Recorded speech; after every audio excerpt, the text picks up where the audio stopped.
و موضوع دیگه بسیار مهم دوستای عزیز ای است که ما و شما اول شاپیپای انتخاب میکنیم که all in one سولوشن دارد. به این معنی که قسم که پیشتر بسیار زیاد یادواری کردم، بازم زیاد میگویم که یعنی در شاپیپای همراه هیچ مشکل ما و شما که یک کمبودی باشه که ولی شاپیپای هیچ چیز ندارد اما شاید بند بیاییم یا از دیگر چیز باید است. نه، بدون یک چیز نیست. هر چیز اپدیتد یک طول دارد، یک آپ دارد که توسط از ما و شما ستوری خود بسیار به خوبی منیج کرده میتونیم.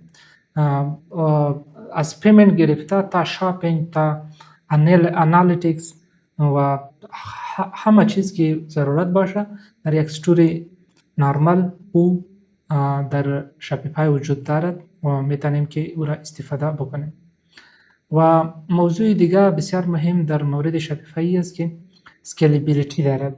یعنی و از تجارت بیسیک تا ادوانس میتونیم که قسمی که ما یک مثال دیدم اینجا ما بعضی مثال هم نوشته کردیم. مثلا جیمشتار که هست این یک برند بسیار مشهور جهان است، پرودکت های شاید شما را استفاده میکنین. البرتز است و هینز است. شما ببینید یعنی این قسم یک کمپانی بزرگ که در سطح جهان نام دارد، مشهور شده، این قسم یک کمپانی که سری شاپیپای وبسایت جور میکنه، استوری خود پیش میبره، دیگه شما خودتان فکر کنید که چقدر یک پلتفرم بسیار خوب است که باید ما و شما هم استفاده کنیم. ولی دوستای عزیز، ما و شما میاییم طرف مصارف، قیمتای یا پلانای شاپیفای کدام پلانا دارد. یعنی مصارفی که در مجموع ما و شما وقتی که شاپیفای شروع میکنیم پرداخت باید بکنیم، کدام مصارف است که باید در نظر گرفته شود. او پلانا را برتن. اول بیسیک پلان است در شاپیفای که عموما از بیسیک ما و شما شروع میکنیم. ضرور نیست که دیگه پلانا در اول شروع کنیم، از خاطر که کل موارد که ما و شما در ابتدا ضرورت داریم در بیسیک پلان وجود دارد. این پلان تقریبا $29 است یک ماه. $29، اما همه تولز در دست ما و شما وجود دارد. قسمی که پیشتر یادآوری کردیم و همه تولز ضرور نیست که جداگانه باز ما و شما پرداخت کنیم، هم نه، او باز ما و شما فریلی در شاپیفای در داشبورد شاپیفای میتونیم که استفاده بکنیم. همه تولز دارد. این که است ماهانه. اما ما باز یک را برایتان نشان میدم که برای 3 ماه شما فقط برای $1 شما پیش ببرین. در 3 ماه خو حتما ریزالت شاپیفای بخی کلیرلی میتونین ببینید. اگر بعد از اون پیش میبردین باز اپگرید کنین $29 خود او وقت شما خوب صحیح پروشات هم دارین و این 29 هیچ چیز هم نیست برای شما. صحیح شد و میبینین که نتیجه میده یا نمیده. حتما 100% میده. و یک لینک ما برای شما شریک میکنم. از طریق از اون لینک اگر جور کردین برای 3 ماه، اگر مستقیما از شاپیفای جور میکنین و برای 1 ماه $1 براتون میده. و پلان دوم که است گرو پلان است. این $65 است برای 1 ماه. اینجا بعضی فیچرها وجود داره که ادوانس لیول است و در تجارت ادوانس ما و شما یک کم ذره پروفیشنال ریپورتس و یا هم فیچرز بعضی ضرورت دارم که در بیسیک پلان وجود نداره. اما در بیسیک پلان ما و شما ضرور نیست در ابتدا که و فیچرز داشته باشه.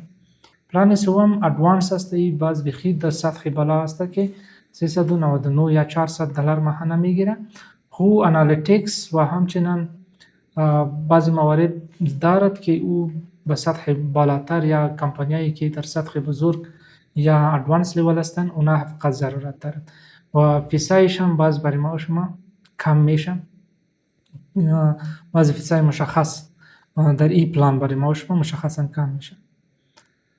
خب دوستان، هم ما و شما چه قسم ستور دیزاین میکنیم؟ این تیوری است، اما عملا یک ستور برای شما دیزاین میکنم به شکل عملی. اما اینجا فقط یک تیوری را برای شما یک در ذهن شما یک چیزی باشه که آیا چه قسم جور میشه، چی هست، چی ضرورت داریم، اینی چیزا را ما به شما اول ما و شما sign up at shopify.com باید در وبسایت شاپیفای یک بار ساین اپ شویم. ساین اپ یعنی اکاونت جور کردن. به الفاظ ساده اگه بگیم، یک دفعه که ما شما اکاونت در شاپیفای جور کردیم، سلیکت ا پلان، یک پلان انتخاب میکنیم که اسمی که اینجا تشریح کردیم، مثلا بیسیک پلان انتخاب میکنیم. صحیح شد.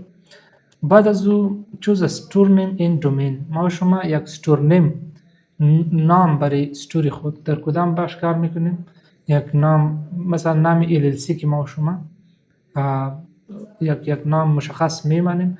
اما قسم در اینجا برای استوری خود یک نام مشخص، مثلا احمد استور، مثلا کیچن گیجتس استور، هر نامی که شما یا دوست دارین مثلا میخواین او را بانه باشه یا مثلا لاست نیمش با باشه، او قسم شما میتونین که استوری خودم جور بکنین. بعد از او با دومین ضرورت داریم.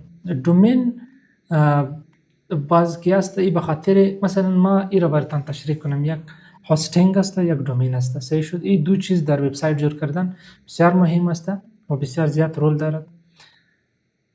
هاستینگ کی است؟ امو جای است، امو ذخیره است. اگر بر شما بگویم قسمی که ما و شما در USB یا در کامپیوتر و یا هم در هارد دیسک فایل را ذخیره میکنیم، ویدیو را ذخیره، رایتینگ فایلز و آدیو را ذخیره میکنیم. امو قسم هاستینگ هم امو کار میکنه برای ما شما. و دومین کی است؟ دومین باز امو ادرس مشخص است. مثلا youtube.com. امی youtube.com ای یک دومین است، ای یک امی ادرس است. با ای ادرس ما و شما با هاستینگ مشخص، با مظاهره یا شخص مشخص دسترسی پیدا میکنیم، ویدیو و کل چیزایش میبینیم. ای دومین کی است؟ ای را ما باز برای شما نشان میتم چه قسم با قیمت بسیار ارزان شما خریداری کنین و اون را دسترسی داشته باشین. اون را هم ما انشالله باز براتون عملی نشان میدم. صحیح شد در درسای عملی. و یک موضوع بسیار مهم وقتی که شما میخواین که یک دومین برای خود انتخاب کنین، کوشش بکنین که نام بسیار یک لغت باشه، یعنی مختصر کم باشه و میمورایزبل باشه، یعنی هر کس در ذهن خود زود یاد گرفته میتونه. مثل آمازون، مثل شاپیفای، یک نامی است که بسیار یعنی آسان هم است و در ذهن زود میشینه و زود برند میشه.